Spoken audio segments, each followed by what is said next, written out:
Warning, the purpose of this video is for informational reasons only. Just by watching the techniques we demonstrate today will not make you an expert or proficient in them. If you'd like to learn more about these techniques that are shown today, please search and call a martial arts or jiu-jitsu studio near you.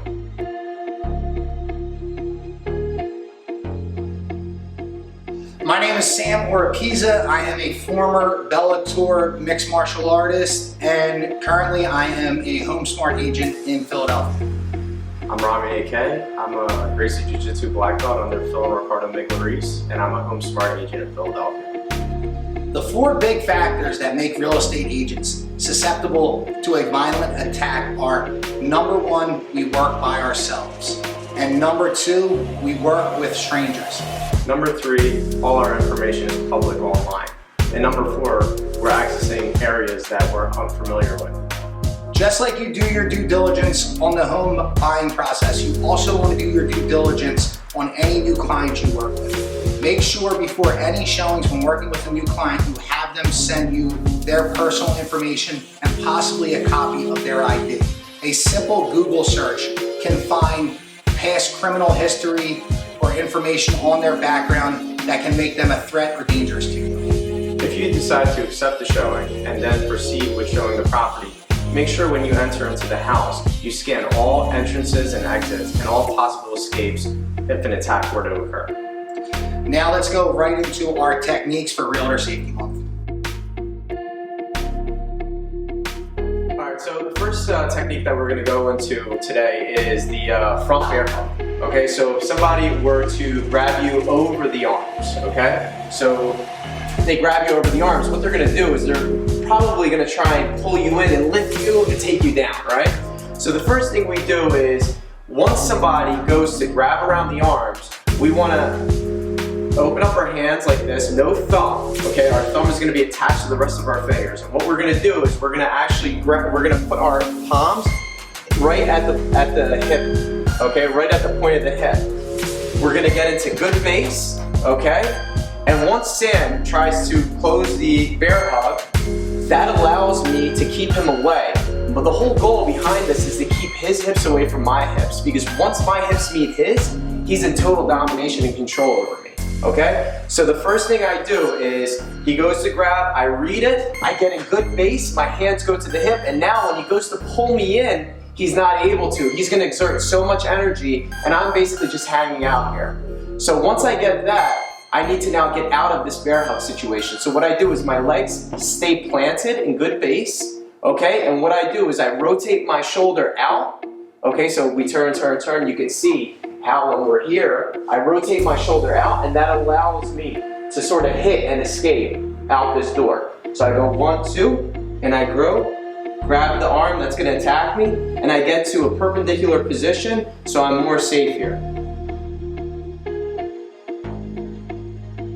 So the next technique we're going to show you is a bear hug from behind. So in this situation, let's say I'm walking in front of my client, and unbeknownst to me, I didn't know I was going to be attacked and I get grabbed. First thing we want to remember is when we build a house, we start from the ground up. So let's start with the foundation, okay? A nice wide base. This way, if I put my feet together, it's gonna be easier for Rammi to pull me to the ground or twist me or turn me, and I can fall over, okay? So when I get that nice, strong, firm base, it can be harder to lift, palms up, okay? I'm left-handed, so I like to pick the left side. Now what I'm gonna do is I'm gonna start to scoop and lift. And as I do, I'm gonna take my left leg and I'm gonna step outside of Rammi's right foot, okay? So as I get down, I step in, twist my arm in to get to that bear hug position, or hands on the hips to push away and to get away. But as long as I stopped his attack from grabbing me right here, if I'm out, my hands are up, I'm stepping through, I'm able to knock him back or push him away. So the first choke is going to be if somebody has an open palm grip, okay, and they're basically digging their thumbs in your throat and they're trying to choke you. So Sam's going to choke me right here. So right here, what I have is I have an opening, okay, so I can exit. The exit allows me to then defend myself. I can put my hands up to defend. So the first thing I do is I'm here, my hands are up, I take my right hand, my right leg back because I'm right-handed. My power hand's in my right, so I'm going to set up for maybe a defense after. So what I do is I take my right leg, I move it back, and I loop directly under his forearm. So I'm here, and I loop out.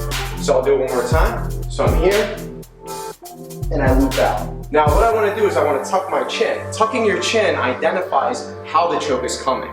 So if it's a different choke, you already know by tucking your chin, you've identified what choke it is if you can't see it. So if Sam goes to choke me one more time, I'm here, I exit out, okay? The second choke is going to be 2 hands over. It's going to be basically a V grip, okay? By tucking my chin immediately, I can identify that it's a V grip and I can't exit. So when Sam goes to do it, I can't exit. He can still continue to choke me. So what I do for this is when he goes to grab, I tuck my chin, I immediately identify what the choke is and I can grab his hands. This allows me to have control over the choke to pull away. So all I have to do in this situation is when I tuck my chin, I can grab and I pull my throat out, okay? So when he goes to choke me, up here, I grab immediately and I pull my throat out, okay? And then you can follow up with a knee. I don't ever release the hands because if I do release the hands, he's gonna probably try and hit me or punch me or choke me again. So what I do is one last time, I'm here, I pull away and I can follow up with a knee. I can push the hands away and hit, or I could run away. The third and final choke is gonna be a choke that is on the wall, okay? So Sam is essentially going to try and choke me and up against the wall, and now I have no exit. I can't move back. So I can't do the first choke where I pull out, and I can't do the second choke where I pull him away. So when he goes to choke me, okay, so he's here and he's choking me, what I do is I grab whatever hand I'm more comfortable with. I grab his hand, I make sure he's not able to pull this arm away. And now what I do is I pick a finger. Okay, whatever finger you can grab, just grab. I keep my chin tucked so it buys me some time. It strengthens the muscles in my throat so he doesn't choke me unconsciously quickly. It buys me about 2 or 3 seconds to attack and defend. So I'm here, I grab, and what I do is I grab his thumb and I pull his thumb back to break it. So his thumb's right here, as you can see. I'm here, I grab his arm so he can't pull it away, and I grab his thumb and I pull down to break it. So the next technique we're going to go through is if somebody pushes you and you fall to the ground, how to fall the right way, the proper way, and how to stand up and base in a proper way so that you're able to escape efficiently and effectively. So Sam's going to push me. First thing I do is when I go to get pushed, I keep my back round so that there's not a thump and a hard vibration that could potentially knock me out. The second thing is I keep my chin tucked so I don't hit the back of my head on the concrete and get knocked out. So when I go to fall, he's gonna push me, I fall back, and I'm here, okay? Now, the person who's attacking might crowd you too quickly. So the first line of defense here is I'm covering my face with my hands and I have my legs as good defense tools. So if he's so close, I can kick to keep him away, okay? And if he crowds me too far, I can put my foot in the hip and up kick to keep him away, okay? That potentially could allow the person to back up because they don't want to get hit. If they do back up, I have a chance now to stand up and base. So the proper way to get up is what I do is both of my legs are down, I lift one leg up, I turn away from the leg that's up onto my elbow. Okay, so in this situation, so you can see me, I'll turn this way. One leg goes up, the other one stays down, and I get up onto my elbow and then my hand. Now I keep this leg out because if Sam were to crowd me, I can kick, okay, to push him back. That kick also helps me stand up and base, and then I'm able to get up and back up. So I'll do it one more time. He pushes me, I'm here, he crowds me, I put my foot right on the hip, and I up kick.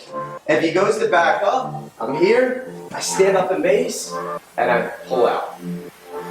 So these are just a few techniques that we went over today, just so you have a better understanding of basic self-defense. If you'd like to learn more about more self-defense techniques in different situations and scenarios, please contact a studio near you and schedule a time to go in and speak to a professional about this. Myself and Rammi have over 2 decades of experience in the martial arts. So again, to reiterate what Rammi said, it is of the utmost importance for you to be under the watchful eye of a professional in a self-defense situation, just like it is for a buyer or seller of real estate to be under a watchful eye of a professional real estate agent.